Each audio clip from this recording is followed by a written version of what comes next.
Fala galera, devedores, bem-vindo novamente ao curso Maratona Java. Um abraço muito especial para toda essa galera que é membro do nosso canal. Continuando nosso tópico sobre testes unitários, vou mostrar agora para vocês a cobertura de testes, antes da gente continuar.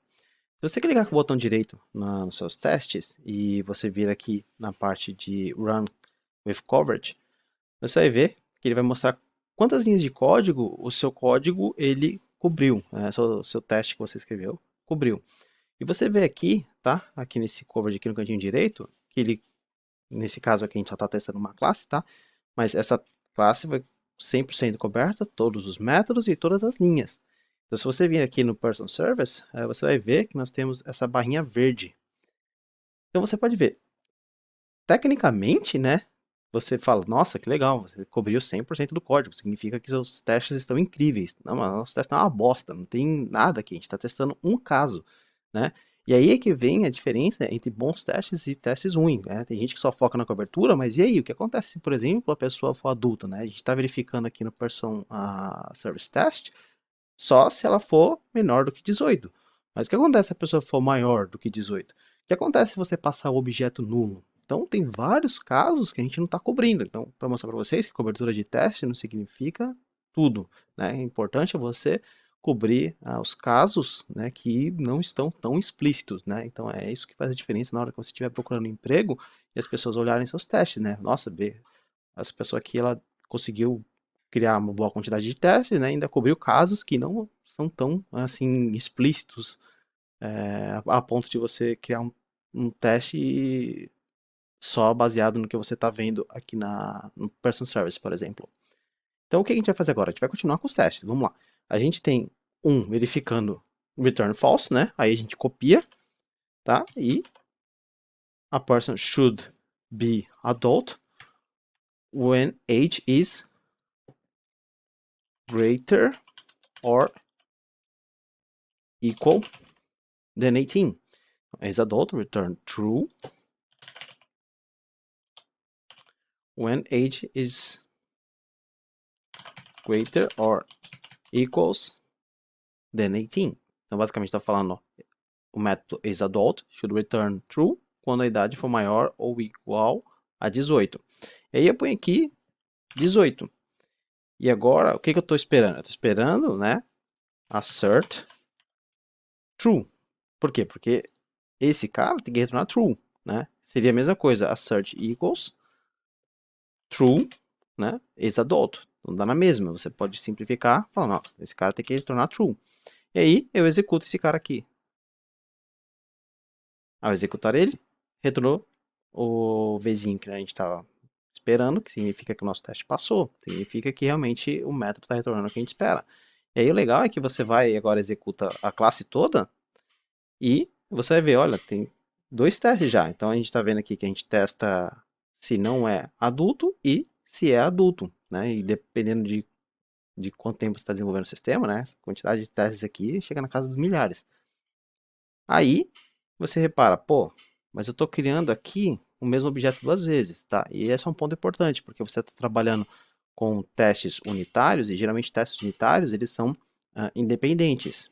Então, o que isso significa? Significa que você vai ter um teste independente do outro teste. Se você mudar a idade da pessoa nesse teste, não deveria impactar o teste seguinte. Então, como é que a gente pode fazer isso, né? Existe uma notação chamada before each. E basicamente, o que você coloca aqui, e geralmente você vai ver as pessoas colocando o nome setup, né? Ele é executar esse método antes de cada um dos testes unitários. E aí o que a gente pode fazer? A gente pode criar aqui private person adult private person not adult. Mas William, não seria a mesma coisa você criar um direto aqui?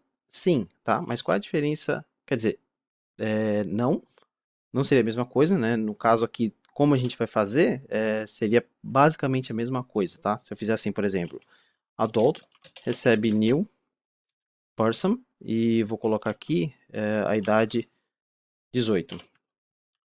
Eu vou apertar Ctrl D aqui e vou colocar aqui 15 para o not adult, tá? Então por que não é a mesma coisa você colocar aqui? Parece que seria a mesma coisa, tá? Mas o negócio é que esse método ele é executado before each test. Significa que todas as vezes que você for executar o teste, né, esse método vai ser executado e você vai criar um novo objeto.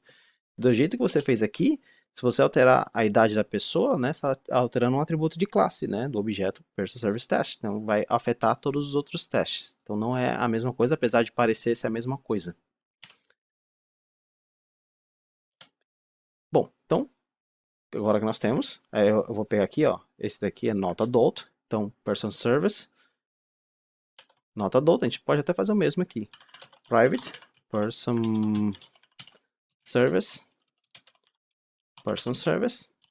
e aqui embaixo, person service, new person service, tá? Então geralmente se você não tem como alterar os atributos, né, não tem problema, então você utilizar o mesmo objeto. Então nesse caso aqui, não tem atributo de classe, então você poderia criar dessa forma. Mas já que a gente está criando tudo aqui, a gente vai manter o setup bonitinho. E aí, a gente remove esses caras aqui. Tá vendo como o teste fica mais limpo? E a gente remove esses caras aqui, e aqui a gente chama de adulto. Aí como é que você sabe se está funcionando os seus testes? Você só executa a classe toda de novo. Beleza, então nossos testes ainda estão funcionando. E aí, o que acontece, por exemplo, agora, se outra pessoa, digamos lá, vem o Carlão. Ô Carlão, mano, altera aí o Person Service, cara, tô sem tempo. Aí o Carlão vai olhar aqui, pô, mas peraí, eu acho que a idade tá errada, eu acho que a idade tem que ser 21, tá? Aí ele troca a idade, beleza, vai pra casa. E aí, quando você vai testar o código, né, você vai ter uma surpresa. Então você executa o código aqui e, opa, tem um teste que tá falhando. Ou seja, a pessoa não deveria ser um adulto quando a idade é menor que 18, beleza, significa que tá ok. Mas aí o teste que verifica a pessoa deve ser adulto quando a idade é maior ou igual a 18. Aí, opa, deu errado, né? Então a gente estava esperando que fosse verdadeiro.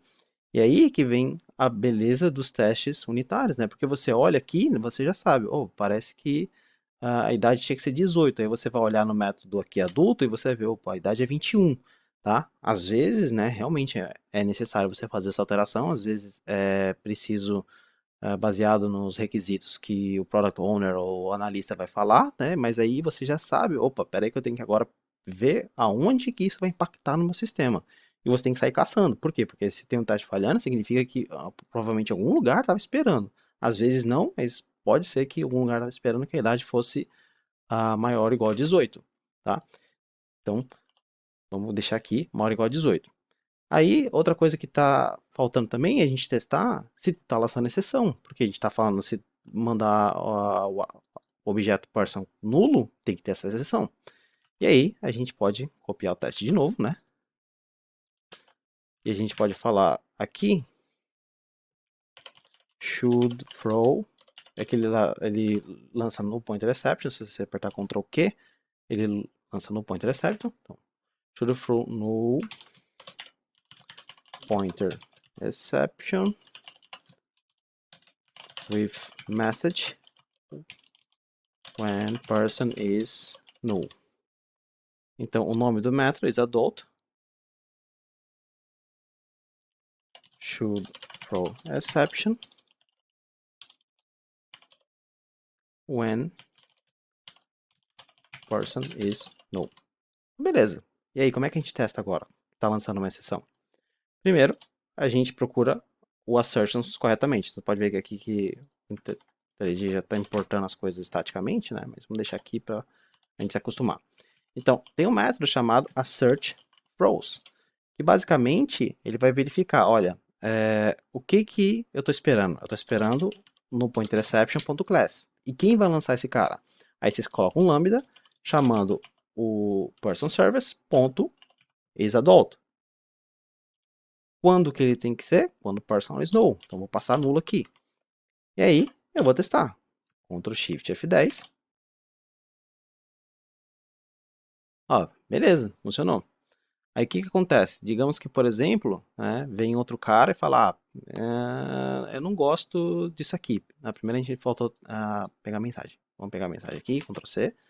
A gente testa a mensagem também, tá? Tem aqui a search froze, ele tem, se apertar Ctrl P, a mensagem que está esperando, tá? Então você adiciona a mensagem aqui, né? Ctrl Shift F10. Porque se você trocar alguma coisa, o que acontece se você, por exemplo, trocar a mensagem, né? Colocar só assim.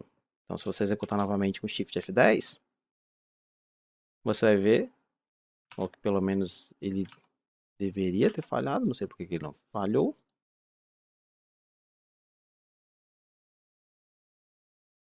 Eu acho que a mensagem aqui não é a mensagem que ele está esperando. Eu acho que a mensagem aqui, eu pensei que tem umas bibliotecas que você testa exatamente a mensagem que o Assert Throws ele tá esperando, mas parece que nesse caso aqui a mensagem que ele vai lançar caso esse Assert Throws fale. Então vamos fazer o seguinte: digamos que outra pessoa veio aqui, né, falar, Object Require None, eu não gosto disso aqui. Eu quero que se o objeto for nulo, se person for igual a nulo, eu quero lançar throw new illegal argument exception, tá? Então a gente faz isso aqui e a gente remove esse require none, tá? Se executar agora com Shift F10, tá aí, ó. Realmente a mensagem é quando falha. Então, como você pode ver, aquela mensagem que nós colocamos aqui não é o que ele estava esperando, né? Temos bibliotecas que valida a mensagem que está esperando. Às vezes o front-end está provavelmente pegando aquela mensagem do jeito que você manda e mostrando para o cliente. Então aí é bom você validar se não tem nenhum erro na mensagem. Mas nesse caso aqui, basicamente eu troquei o tipo de exceção, falando, agora não é no pointer exception, agora é illegal argument exception. Então como você pode ver, falhou. Por quê? No nosso código talvez não seja tão importante, mas por exemplo, se você estiver trabalhando com um cliente onde ele tem um front-end, né, geralmente eles esperam uma determinada exceção. E baseado naquela exceção, eles vão mostrar algo para o usuário final.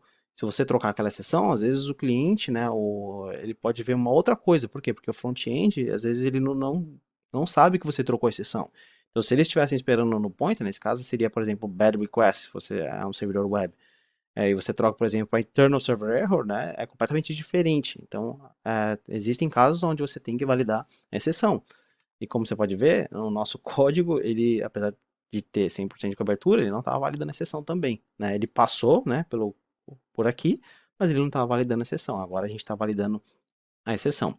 Então, eu vou comentar, na verdade, eu vou deixar aqui e vou copiar aqui, ó. Digamos, agora eu quero atualizar o teste, tá? Aí a gente executa tudo. É sempre bom executar tudo, porque às vezes um tá rodando, mas o outro quebrou, falhou e você precisa arrumar também. Legal. Aí a gente também pode verificar, digamos, você quer criar um método que remove todo mundo que não for adulto. Né? Digamos, você cria um método para filtrar, que vai retornar uma lista de pessoas. E aí esse método, filter removing not adult. E você vai pegar aqui uma lista de pessoa, person list. Import, alt enter. E aí o que você faz? Return person list.string.filter aonde é adulto. Collectors to list. Legal. Como é que eu testo isso agora? A gente vai lá no nosso person service test, tá? A gente pode copiar isso aqui. E aí a gente começa aqui trocando should return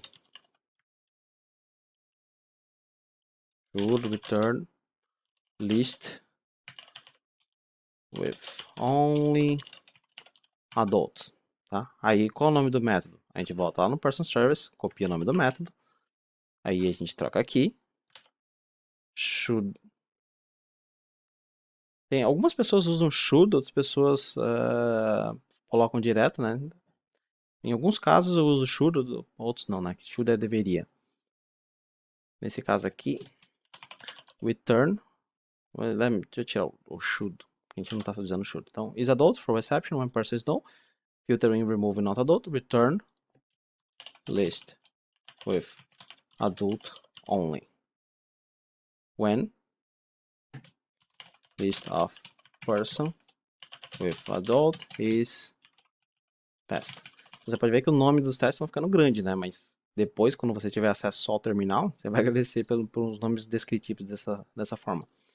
E aí, o que eu quero validar agora? Eu vou fazer o seguinte, nesse caso específico, eu posso utilizar os que eu tenho aqui ou eu posso criar mais, tá? Então, por exemplo, eu poderia criar aqui umas pessoas, né? Então, por exemplo, eu vou criar uma pessoa, vou criar aqui com uma idade, por exemplo, 17. Então, nós temos aqui porção 1, conta D, tem porção 1, porção 2, porção 3, aí você tem aqui 18 e você tem aqui, por exemplo, 21, tá? Então, o seu método, ele tem que retornar todo mundo que é adulto. Todo mundo que é adulto é maior ou igual a 18, ou seja, se você tivesse uma lista disso aqui, list.off, passando porção 1, porção 2 e porção 3, né, e você executar aquele método, o que que você tem que ter? Você tem que ter uma lista com duas pessoas, tá? Então você poderia validar exatamente a lista, né? Você poderia criar, eu espero essa lista, por exemplo, você adiciona essa lista aqui e, por exemplo, você pode criar uma outra lista com o que você espera de resultado, aí você compara, aí utilizando o equals. Mas nesse caso aqui, a gente poderia fazer o seguinte, ó, assertions.assert equals, então eu espero, né, que essa lista aqui, no final, seja só de duas pessoas, ou seja, eu espero dois, o meu person service ponto filter removing the person list. Então, basicamente, eu tenho uma lista com 3 pessoas, estou passando por esse método filter, e esse método filter tem que me retornar uma lista só com os adultos. E eu sei que só os adultos são esses dois. E ele está falando aqui que a gente pode... faltou o ponto size. E aí, eu vou executar agora, Ctrl Shift F10.